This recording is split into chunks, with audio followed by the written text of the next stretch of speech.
नहमदुहु व नुसल्ली अला रसूलिहिल करीम अम्मा बाद औज़ु बिल्लाहि मिनश शैतानिर रजीम बिस्मिल्लाहिर रहमानिर रहीम रब्बि इश्रह ली सदरी व यस्सिर ली अमरी वहलुल उक़दतम मिन लिसानी यफ़क़हू क़ौली सदक़ल्लाहुल अज़ीम। बिस्मिल्लाहिर्रहमानिर्रहीम। अज़ीज़ तलबा व तालिबात, मोहतरम साज़ा कराम और न्यू नॉलेज अकेडमी के नाज़रीन, अस्सलामु अलैकुम व रहमतुल्लाहि व बरकातुहू।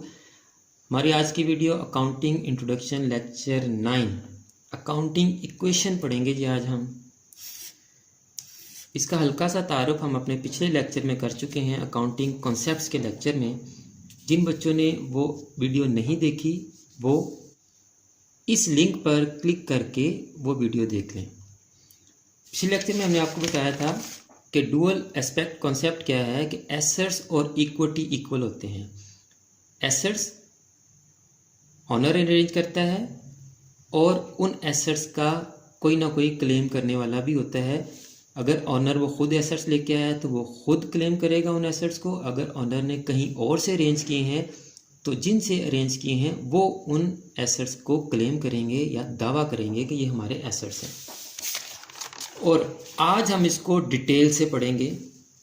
और आपको पता होना चाहिए कि हमने आपको डेबिट और क्रेडिट के 5 रूल्स करवाने हैं। एक रूल हम आपको करवा चुके हैं, कंसेप्चुअल मेथड, उसकी भी वीडियो पड़ी है, चैनल पे जाके देख लें आप। जिसको अकाउंटिंग का एक लफ्ज़ भी नहीं आता वो भी उस मेथड के ज़रिए डेबिट और क्रेडिट कर सकता है। दूसरा मेथड हमने आपको बताया कि अकाउंटिंग इक्वेशन से हमने आपको डेबिट और क्रेडिट करना भी सिखाना है, इसलिए इस वीडियो को बड़े गौर से सुने। बिजनेस में जो एसेट्स आते हैं वो एसेट्स मैनेज करना ऑनर का काम है।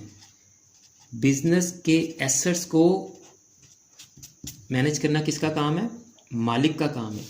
जैसे हमने अपनी पिछली एग्जाम्पल में पढ़ा था कि हमने जब बिज़नेस स्टार्ट किया तो हमने बिज़नेस के लिए काउंटर, रैक्स, फैन और एसी अरेंज किया था। शॉप के लिए यही अरेंज किया था ना हमने जब ये चीज़ें सारी अरेंज की, अब ये हमारी हेडेक है, हम कहाँ कहाँ से लेके आए। हो सकता है कि आपने एसी फैमिली से लिया हो,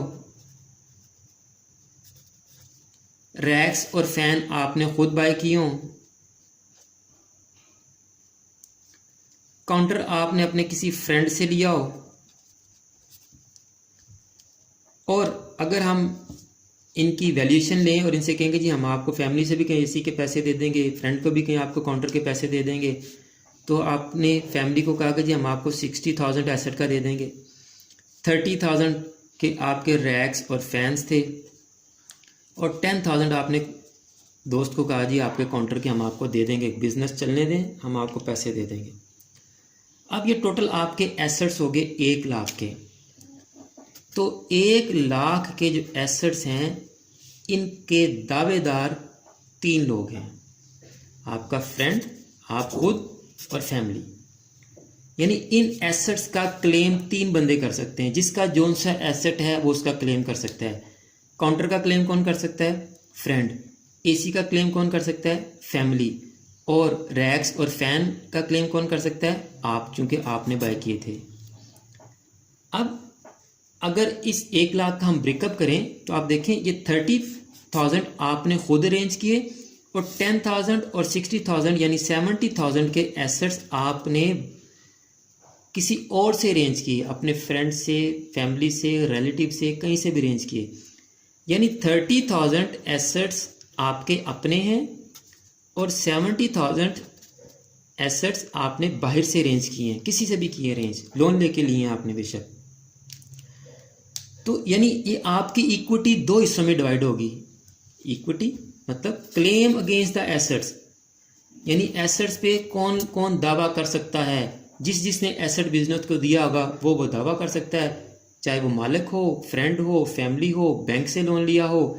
जिसने बिजनेस को जो एसेट प्रोवाइड किया होगा वो उसका दावा कर सकता है। यानी आपकी फ्रेंड से कोई ऊंच नीच हो जाती है, वो क्या लाओ भी मेरा काउंटर वापस करो, तो काउंटर का क्लेम कर सकता है ना वो किसी वक्त, जब तक आप उसको पैसे नहीं देते। तो इक्विटी 2 हिस्सों में डिवाइड होगी। एक वो जो ऑनर लेके आया, एक वो जो ऑनर ने बाहर से अरेंज किए। तो इसका मतलब इक्विटी को हम 2 हिस्सों में डिवाइड कर लेंगे। इसको कहेंगे हम इंटरनल इक्विटी। इसको क्या कहेंगे हम? Internal equity,